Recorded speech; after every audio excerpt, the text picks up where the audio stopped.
This is a shout out to Artists in Recovery, to Bo the Fifth Column, and to Mari Films. This is the Zombie Weaver Agency of Roseman, California. Not alive, not awake, and still wants to be back in bed sleeping like the old fart I am. 58 years old, what can I say? Stu 48 in the morning, West Coast time. It is Thursday. I can't even see what shit without my glasses. I gotta get these damn things cleaned off. Fuck. C8. So it's the day after Super Tuesday. Super Thursday, or whatever the hell we call it. No, it's the State of the Union, wasn't it? Old farts get to have memory farts like this. Anyway, I was talking about what Mari was talking about his situations regarding suicide. Him trying to figure stuff out. Believe me, guys, I've been trying to do tons of this stuff, and I still having a hard time trying to deal with it on the adult level, let alone on a kid, how to explain it. And then hearing the doctors, these educated professionals on there trying to explain things with charts and graphs and God knows what else they're getting data from this place and this place and this place. Did they ever hear from the kids themselves trying to figure out life itself? In our older generation, we would tell them to get a haircut and get a job. Hello, George Thorogood. Yeah, so I was on it ranting and raving on this one here. And yeah, Daryl, it's interesting that we need to have these topics out here because I don't think anybody else wanted to talk about it in the first place. How they're dealing with life on life's terms. Because when we hear it, we hear the damn politics coming out of our mouths, and then we become stigmatized in this thing. But not just what we're doing, dude. Back and forth. Even though we're doing the digital realm, if this was like a Zoom situation, we do the personal. But this is somewhat personal, but not personal. This is in general. This is in general viewing. So now we use the digital frontier, if we can call it that. Thank you, Tron, and the thought patterns of that. We're having our problems with our old agers trying to commit suicide, let alone the kids trying to commit suicide, and we're trying to figure out the reasons why. Well, there's many reasons. Situations at home changing left and right, the dynamics, fluids, family. They're trying to understand the world in general that they live in at this point over here and influenced by other things. We were influenced by chemicals, drugs, and God knows what else, Daryl. We were. Sex, drugs, and rock and roll was the 60s and 70s. 80s, the land of confusion. Thank you, Phil Collins, for that song. And then we see the politics, and we see the adults losing their damn heads left and right. Well, hell, we're doing the same damn stuff right now as it is in this generation. No wonder the kids are having any issues regarding us old farts. We don't know what the hell we're doing anymore, do we? Mr. Murray, you look at us old farts and you're scratching your head trying to figure us out. And don't smile at that one because sometimes I can't even figure us out. You kidding me? I can hear all the political wrangling. I can hear all the people trying to gather into groups and try to think, being like egomaniacs and megalomanias and people that think they know better than everybody else. They'll throw in religion, they'll throw in everything else. But to figure you out, young man, if we're going to be throwing in the old age and old adage here, pal, here it comes. Watch out, disclaimer. In my old day, young man, we never had things like that happening. It's unheard of. Either you get off your boot. Did you catch that? What do you think I heard when I was growing up as a kid in your age? Good Lord. I screwed up in college. After I got out of high school, I screwed up 2 years, almost 2.5 years. The half year didn't count as much, but the 2 years did. I went to a junior college and I couldn't get my head together. My head was so out of it that I couldn't even deal with the shit happening at home. Screw the politics happening around me. Screw what was going on all around me. If I read it in the paper, saw it in the news, on the cable news, or heard the talk, it didn't affect me as much as home. Samari. Daryl and I talk in different ways in different languages here. Not foreign language, but we talk a different language here about the kind of crap we go through. That would make your head spin on this one. Which probably would bring you kids into the light of our territory of experimentation. At your age, kids like us, we're experimenting on this stuff. At first, I was terrified of the damn shit because I was seeing how it was turning my brother into a monster. He gets out of the military, and keep this in mind, Mari. 8 years older than I am. So he gets to do things before I do. He's firstborn. If you're firstborn in your family, dude, you know there's a lot of responsibility heaped on your shoulders. Things expected of you and from you. You will or. That was it. You will or your alternative. But you're firstborn. It was expected, even in my generation. So you had to be head man in the household, unless I already had a father, being that way, and he would teach you things about being a dad, a father, and he'd still fuck it up. You were lucky. My brother had a biological. Long story short, let's just say about my and my brother's father. And one night didn't see eye to eye, and divorced, separated, and he went on to marry another one, and another one, and another one. Oh, good Lord, I forgot how many wives he had before he passed. He passed in his 80s or 90s. But he was quite old for it. I met him once a long time ago before he passed. Me and my brother had. And I discovered where my brother got the gift of gab. Oof. My brother and I would have arguments concerning about our biological fathers there, Mari, sorry. We would have the argument about things in life and also what our fathers did. And he kept blaming his father for this and that and everything else, and he didn't want to contact him. And I had to tell him point blank a lot of times. At least you're lucky enough to have a father, schmuck.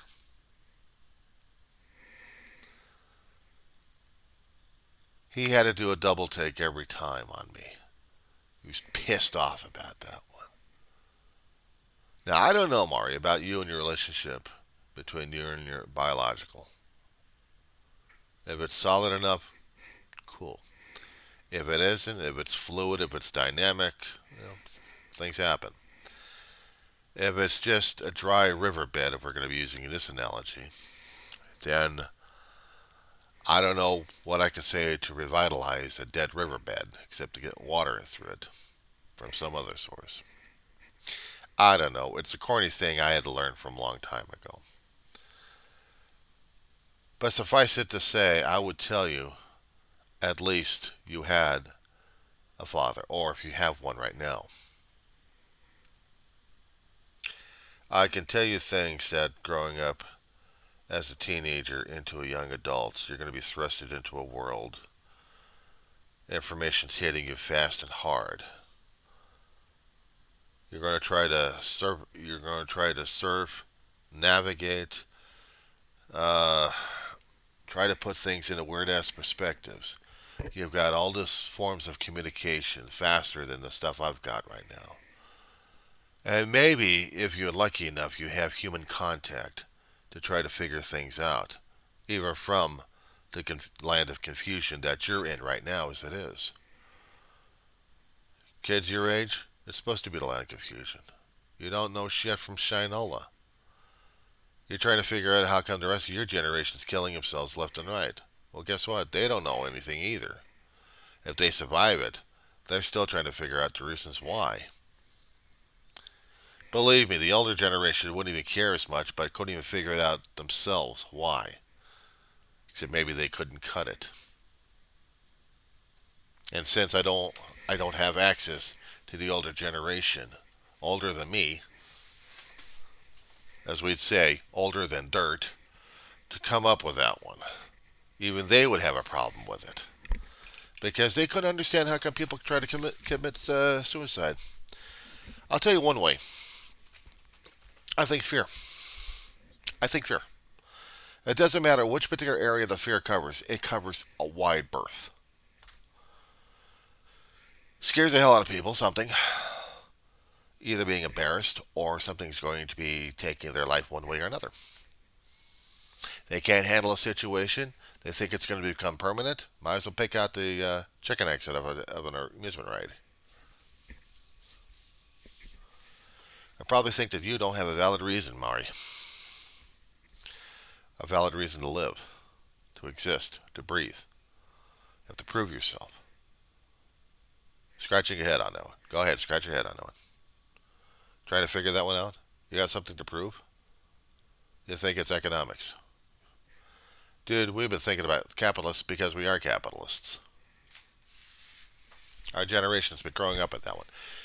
As I said before, Mari, if you ever caught my video, you'll hear the expression history, history, history. It doesn't matter about the history courses that you've been taught in the lower levels from K through 12 and then college. No, no, no, no, no, no, no. I'm also talking about personal history. Personal history, what you've been going through, what you've experienced. Because that plays a great deal in your adulthood. How you dealt with things back then, and then how you're supposed to expect to deal with them now. Each generation had to go through this. Each generation had to go through a hell of a lot of crap that I don't even know about. And it's not that easy to figure this shit out. It isn't.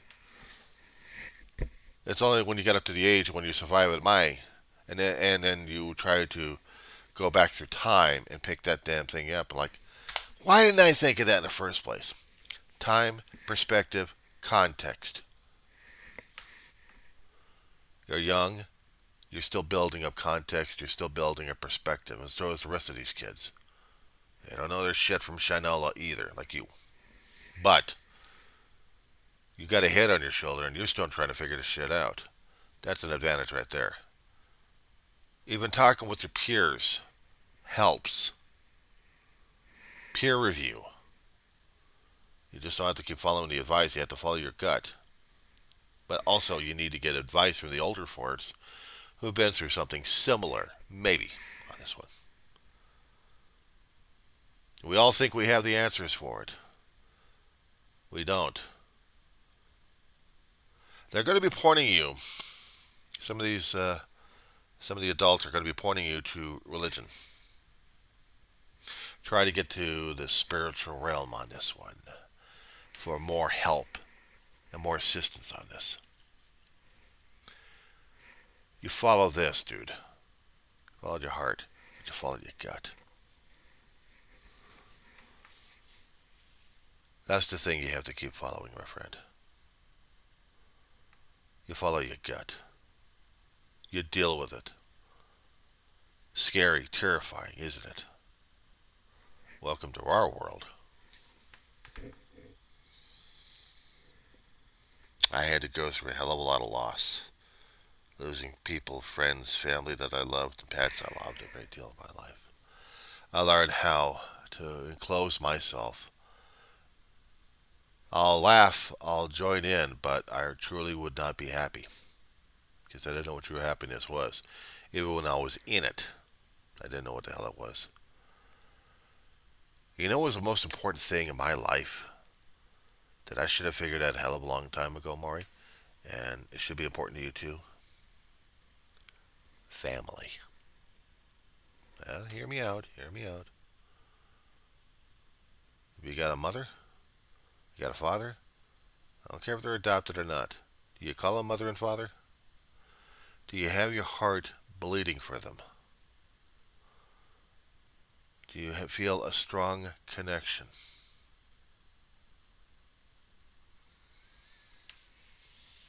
You hold on to that. You hold on to it tight, my friend. You hold on as if it is your existence and your life. You can feel the same way concerning about a pet because they're part of your family. They're part of you, part of your existence, part of your perspective and context. I've had many. I've had many. I've had some adults, aunts and uncles that meant a damn thing to me. And I lost them in my life growing up. Younger than you, all the way through my old age. The latest, let me introduce you. My mother, real name Eleanor Shaw. But growing up as a kid to the adulthood, she never bothered to get this one changed. Mary Ann Shaw. Because she had a Mary Ann personality. God rest your soul, Ma. Let me get these damn things out of the way. Well, one's Gatorade and one's water, and one's got to have milk for acid reflux. Get older, this is what happens to you, kid. Alright. I don't think I've shown this one on the video all that much. My mother, before she passed away, when she was able to, about 5 or 6 years before, she was waiting for an MRI. She had to take Ativan. That's why she looked the way she was. I missed the living crap out of her. My big brother, David Shaw. David Ware Shaw. Shaw line and the Cameron line. Died after the age of past 60. Ma was about 74. Pictures of my cousins a long time ago, about 20, 25 years ago, I think. Was that 10, 15 years ago? Getting the card? Shit. I should have never bothered to postmark this damn thing. But the kids have all grown up. My cousin Raymond Cameron lives out in San Diego. And his girls. Back then, beauties. Now, they've got kids, their entire family. Up here,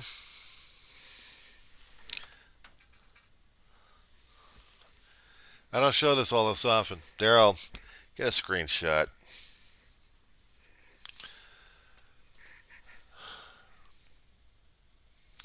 That's a lot of ashes. Ma's favorite cup. The taller one is Ma. Green one back in the background. You probably can't even see it. It's my big brother. The wooden boxes are pets. This is the silent memorial.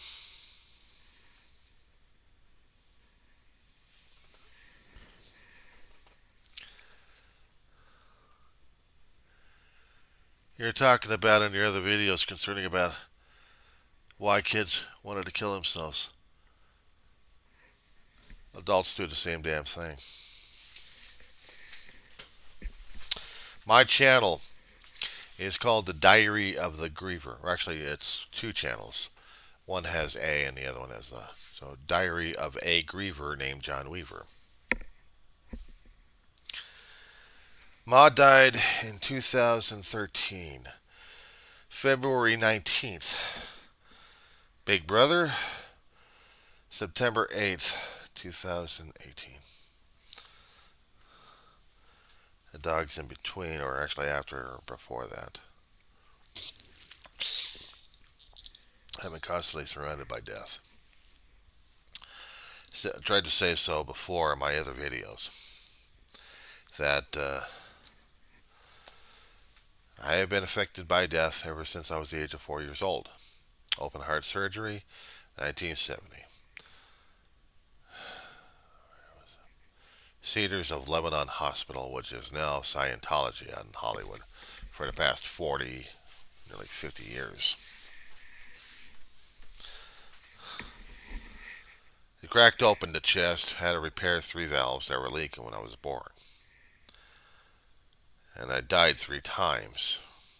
Went to the light, and got turned back 3 times. Not a fun experience to go through, I'll tell you that much.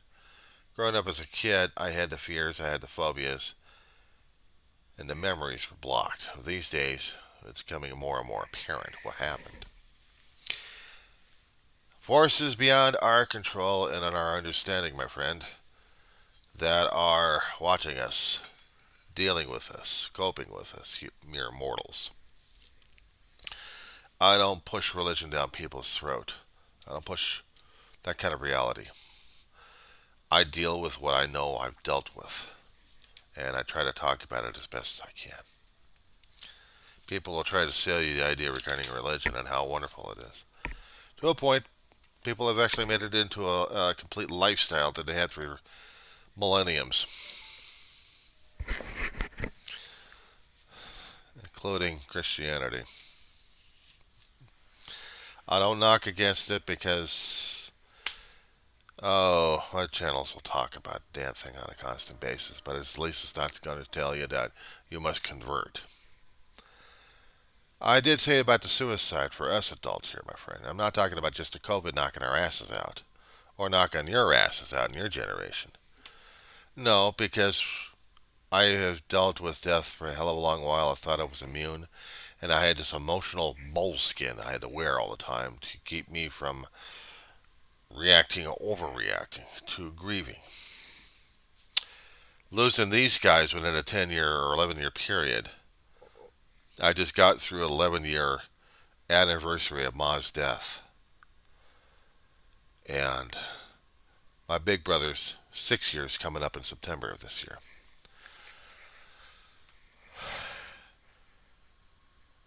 I did tell you that family is important.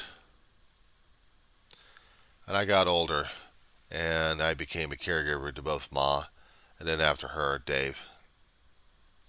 Relationships grow tighter and tighter. Mari, Daryl can tell you, if you ever asked him, what's it like to go through that? He'll tell you. It's one of the hardest damn things to talk about because this is why I do my channel. I talk about it. I talk about the conflict that goes on inside the head and the heart and how much I want to be with him and I want to commit suicide on some occasions. Yes, I had said it. I have a therapist I go to talk about it because it's on a constant need. It's on a constant basis for me to talk to a therapist. To let her know that I'm still struggling with it and I'm still trying to live. Daryl understands. Artist in recovery, that is. He understands about losing and how it changes a person a great deal. I have been in constant mourning and never realized it. I have never worshipped death. He's always felt death was the enemy. I've lost too many damn people and also losing me at the same time. The process scares the crap out of me. We're here on this planet for a short time. We don't know what our time is. We have to do whatever we can to live on this planet. But we also have to be kind to other people in this planet as well. Because we're stuck with each other. We're trying to figure out how to survive without killing ourselves. Well, I'll admit it to Daryl and I'll admit it to you and then everybody else who listens to the damn channel. I don't know what the reason is. I don't know what the secret is. Except maybe the decision to go on. If you at least made a decision to at least live life on its own terms for maybe a day at a time or even a minute at a time, then you make a decision to breathe and exist in life. Despite the fact that your guts, you want to do a constant throw up.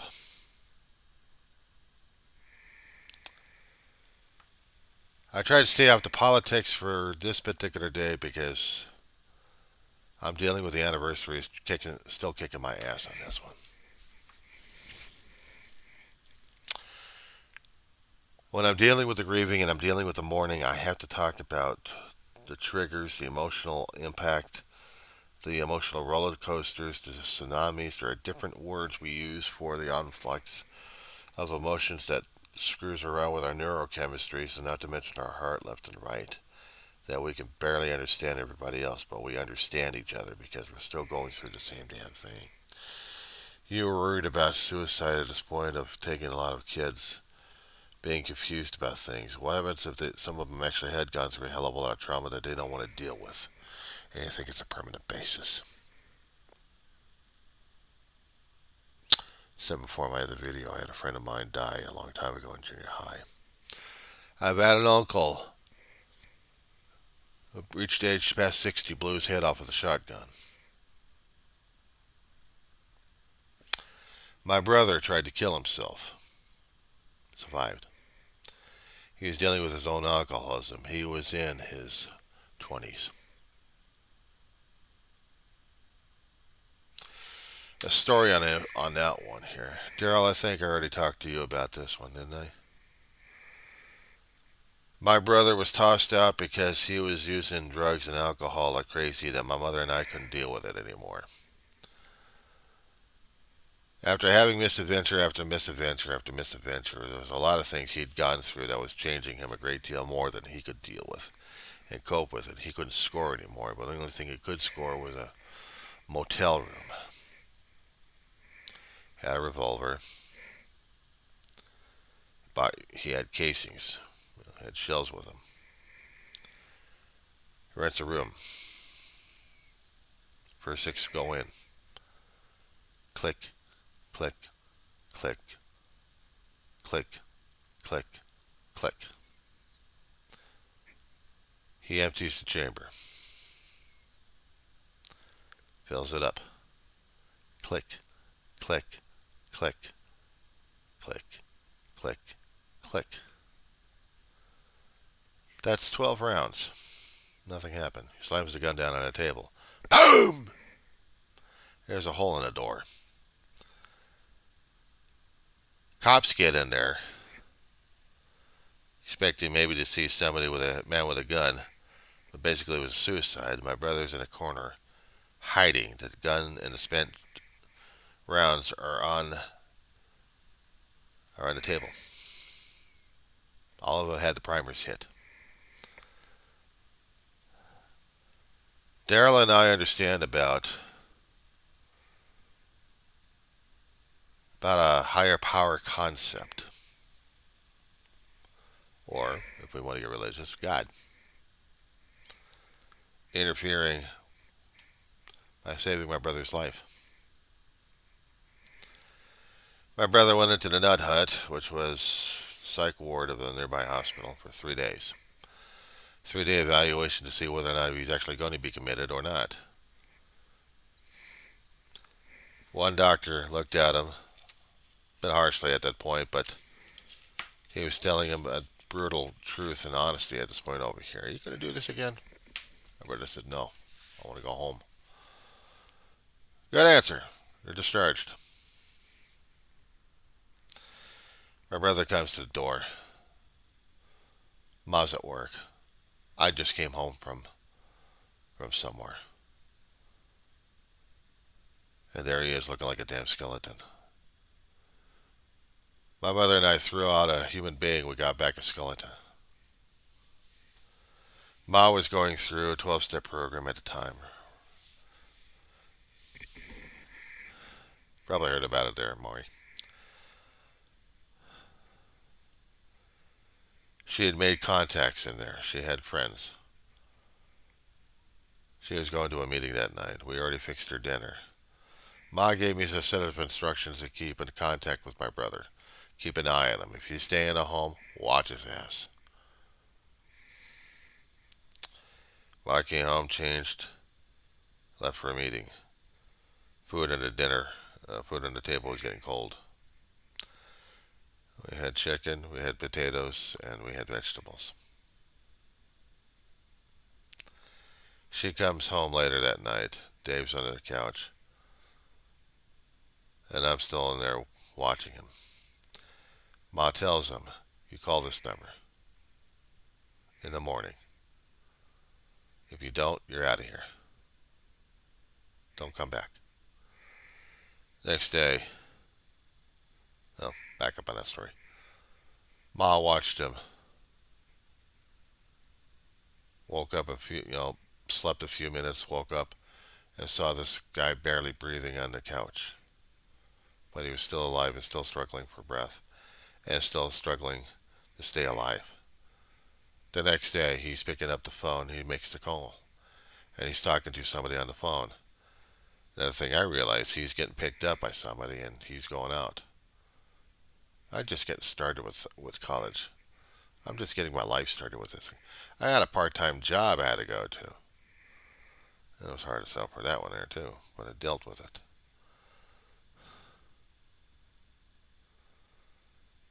My brother starts his journey getting clean and sober. A rough back in 1985.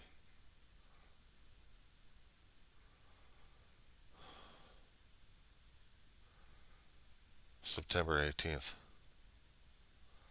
1985. My brother had missed his 33-year sobriety date by a mere couple of weeks. Daryl, he was so damn close to it. He almost had the 33. They still called him an old man. An old timer, dude. An old timer.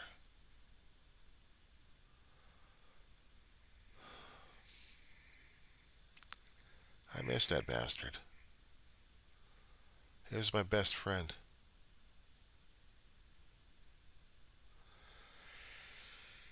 Strokes got to him, Maury. Mini strokes in his head. They call it trans ischemic attacks. Right after he hit the age of 60. I'm trying to take care of a guy who could barely speak if he could. Couldn't even take care of himself. I'm doing the 24/7 on him anyway during that time. And one day he wakes me up. This is in the same apartment, by the way.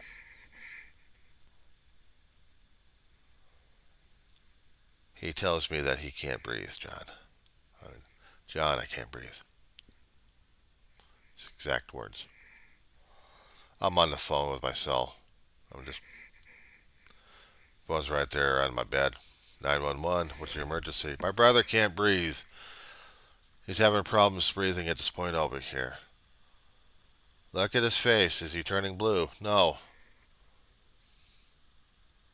Help's on the way. Be careful. Just take it easy. We're going to get you through this.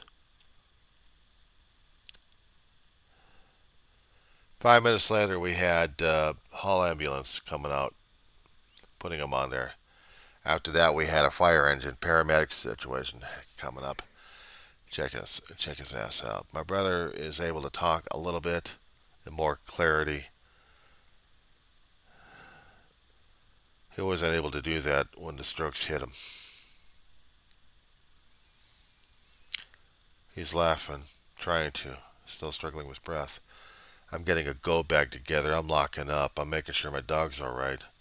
I'm going to start the process of contacting people left and right to get me transported from the hospital to home during that time.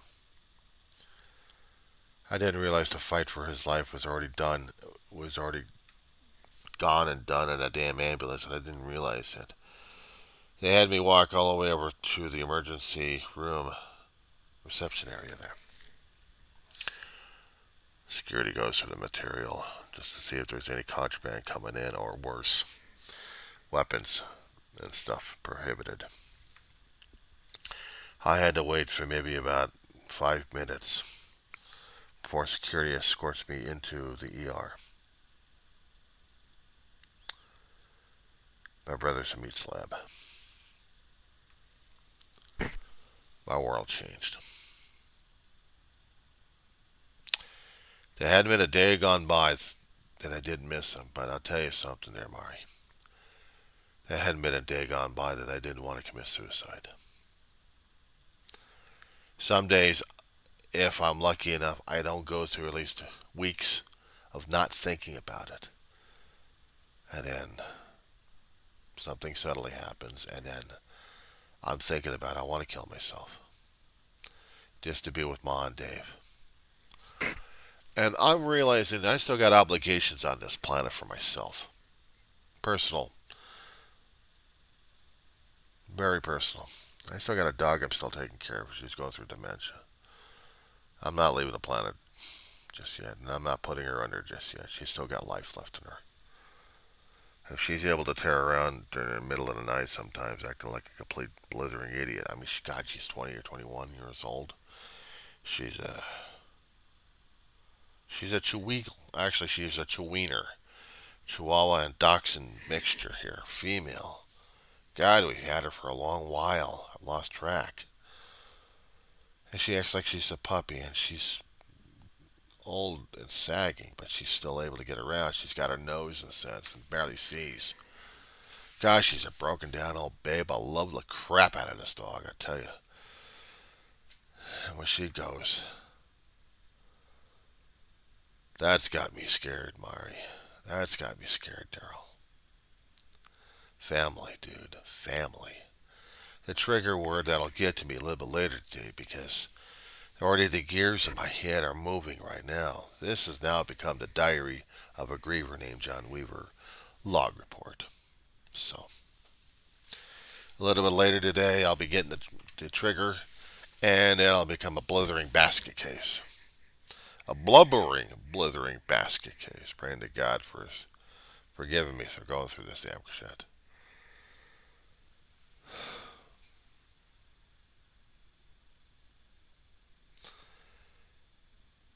Trust me, my friend, my young friend who's worrying about if he's going to get through life alive. If we didn't have the technology happening right now, you'd be in my shoes. Somewhat. You'd be feeling like you just didn't want to deal with life in life's terms. Trust me, I know that one too. I've been through there. I've been through there. But even as an adult right now, I don't tell my therapist this much. There have been days, there have been weeks, sometimes months that I don't think about it. Then all of a sudden, I start doing it. I understand about the feeling of despair. I understand about the feeling of desperation, of wanting to be with my family. Believe me, there's a lot of grievers out there, dude. There's a lot of grievers out there to feel the same damn shit. I read the posts. I read the posts. I feel for these people. I know their pain. I know the mentality. It'd be so easy, dude. It'd be so easy. Constantly seduced and seduced by this damn thing. The thoughts come slick and oily in your head. Too damn slick, too damn easy. And you think it's going to be the only thing in your head on this one, Mari. Oh boy, do you know this one. And you feel the pressure. You feel it. That mounting, nagging thing in your head. Maybe your friends would want this, they would tell you. Maybe you don't need to be in life anymore. Just do this thing. You know it, pal. For a kid of your age, you know it. You heard it, you felt it, making your body feel weak. Oogie. That's the only thing you can describe it as, oogie. Because you think it's going to be the only way out to solve every one of your damn problems. Just make it go away. Oh shit, dude. How do you think we adults deal with the damn shit too? Some of these guys deal with drugs and alcohol just to either get past the feeling or enhance the damn shit. Me, on the other hand, I'm a recovering drug. No, I'm recovering. Period. It doesn't matter what kind of form this damn thing takes. It'll take whatever it takes, and takes a toll on me. I got thrusted into the program of Alcoholics Anonymous when I was an adult. It was back, what was it? 2005. October 10th, 2005.